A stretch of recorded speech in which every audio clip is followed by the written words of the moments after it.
Hi കൂട്ടുകാരെ, നമുക്കിന്നൊരു പാവയ്ക്ക തീയൽ വെക്കാം. നല്ല ഞാനിങ്ങനെയാണ് അരിഞ്ഞത്. വലിയൊരു പാവയ്ക്കായിരുന്നു. അപ്പം അതിൻ്റെ മുക്കാൽ ഭാഗം എടുത്തിട്ടുണ്ട്, നീളത്തിൽ അരിഞ്ഞേക്കുന്നു. പിന്നെ അതിനായിട്ട് 2 നല്ല തക്കാളിക്ക, പിന്നെ 3-4 പച്ചമുളക്, കൊച്ചുള്ളിയാണ് എടുത്തേക്കുന്നത് കേട്ടോ. സവാളയുള്ളിയല്ല, നമ്മൾ തീയലിന് വെക്കുന്നത് കൊച്ചുള്ളിയാണ് ഏറ്റവും നല്ലത്. കൊച്ചുള്ളിയാണ് എടുത്തേക്കുന്നത്. അപ്പോൾ സ്റ്റവ് കത്തിച്ചിട്ടുണ്ട്. ഞാൻ പാത്രം വെച്ച് തേങ്ങ വറക്കാൻ വേണ്ടി തേങ്ങ ഇടുവാണ്. ആയിട്ട് ഒരു മുറി ഉണക്കത്തേങ്ങ. നമ്മളെപ്പോഴും തീയലിനാണെങ്കിൽ ഉണക്കത്തേങ്ങ ആകുമ്പം നല്ലതായിട്ട് എണ്ണ കഴിഞ്ഞ് കിട്ടും. അപ്പം ഒരു മുറി ഉണക്കത്തേങ്ങ എടുത്തിട്ടുണ്ട്. വലുതല്ല, നമ്മുടെ മീഡിയം വരുക. നമ്മുടെ തേങ്ങ ചെറുതായിട്ട് ചുമന്ന് വരുന്നുണ്ട്. തീയലിൻ്റെ പരുവൊന്നും ആയില്ല. എല്ലാവരും തീയൽ വെക്കുന്നതല്ലേ, ഏതെല്ലാം തരത്തിൽ തീയൽ നമുക്ക് വെക്കാൻ പറ്റും അല്ലേ. ഞാൻ നോക്കിയിട്ട് ഒത്തിരി തീയൽ വെക്കുന്നത് തീയലൊക്കെ ആയിരിക്കും അല്ലേ. പച്ചക്കറിയൊക്കെ നമുക്ക് കുറവാണ് വെക്കുന്നത്. അപ്പോൾ പാവയ്ക്കാത്തീൽ എന്ന് പറയുമ്പോൾ നല്ല എല്ലാവർക്കും ഇഷ്ടമുള്ളൊരു സാധനമല്ലേ. നമ്മുടെ തീയലിൻ്റെ എല്ലാം മുളക് മൂത്തിട്ടുണ്ട്, തേങ്ങ മൂത്തിട്ടുണ്ട്, സോറി. ലേശം മല്ലിപ്പൊടി, ചെറിയ 2 സ്പൂണ്, പിന്നെ മുളക് പൊടി,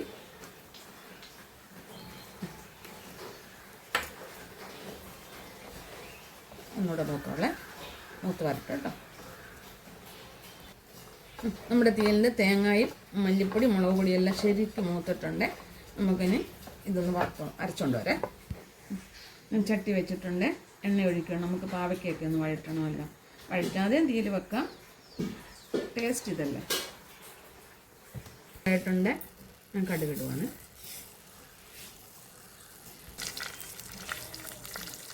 മൂന്ന് പച്ചമുളക്, കരിയാപ്പില. ഞങ്ങളുടെ കരിയാപ്പിൻ്റെ മണ്ട ഒഴിച്ച കരിയാപ്പിലയൊക്കെ തോന്നി.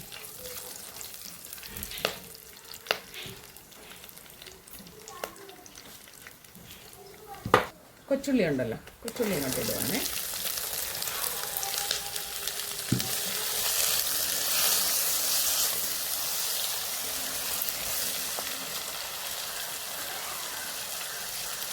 ലേശം ഉപ്പ്,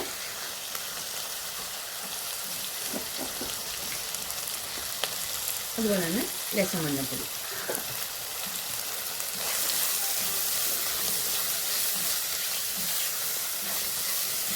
നല്ലതായിട്ടൊന്ന് വഴണ്ട് വരട്ടെ. നമ്മൾ ഉള്ളി വഴണ്ടെടുക്കുമ്പോഴാ തീയലിന് നല്ല ടേസ്റ്റ് അല്ലേ. നമ്മുടെ കൊച്ചുള്ളി എല്ലാം ഒന്ന് വഴണ്ടിട്ടുണ്ട്. ഞാൻ തക്കാളിക്കായും പച്ചമുളകും കൂടി ഇങ്ങോട്ടിടുവാണ്. ഇതിനോടൊപ്പം തന്നെ നമ്മൾ അരിഞ്ഞ് വെച്ച് പാവയ്ക്ക,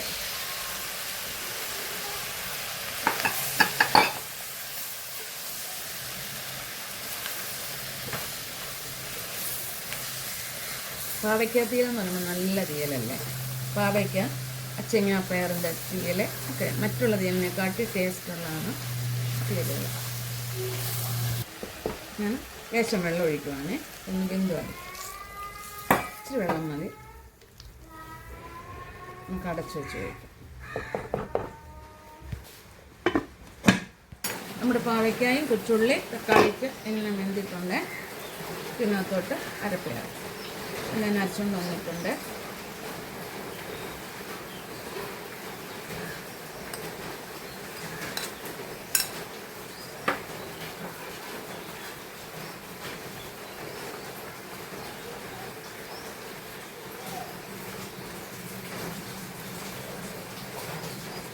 മുക്കത്തേങ്ങയാണെങ്കിൽ നല്ലതായിട്ട് നമുക്ക് എണ്ണയൊക്കെ പൊങ്ങി കിട്ടും. നമ്മൾ വെള്ളം തൊടാതെ അരയ്ക്കുന്നത്. ഇത് വെള്ളം തൊട്ടില്ല, പിന്നെ ജാറ് കഴുകിയ വെള്ളമാണ് അതിനകത്തൊട്ട് ഒഴിച്ചത്. കാരണം കൂടുതൽ അരപ്പാതെ പറ്റിപ്പിടിക്കും. അന്നേരം ഫസ്റ്റിലെ കഴിയത് ഞാൻ എടുത്തു.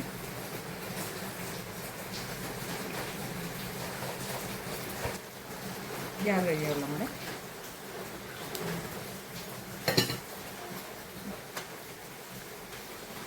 ലേശം ഉലുവാപ്പൊടി, നിങ്ങൾക്ക് വേറെ സാധനം ചേർക്കുന്നുണ്ട്. ലേശം ഗരം മസാലപ്പൊടി.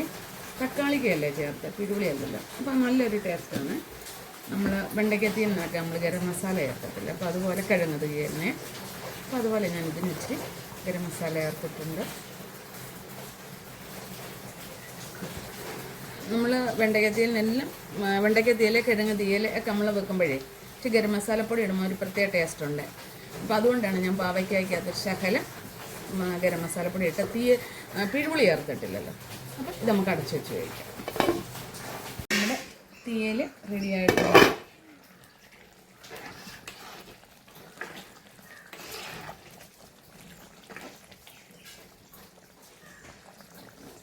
എന്താ നോക്കട്ടെ,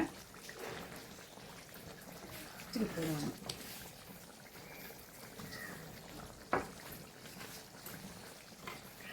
മസാലപ്പൊടി ഇട്ടതിന് നല്ല ടേസ്റ്റ് അറിയാനുണ്ട്.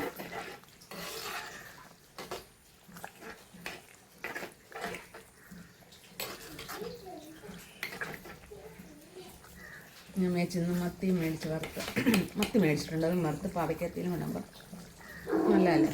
എന്നിട്ട് രസം കുറച്ചെടുക്കുന്നുണ്ട്. അപ്പോൾ നിങ്ങൾക്ക് ഈ പാവയ്ക്കത്തിയിൽ ഇഷ്ടപ്പെട്ടാൽ ലൈക്ക് ചെയ്യാനും ഫോളോ ചെയ്യാനും ഷെയർ ചെയ്യാനും മറക്കരുത്.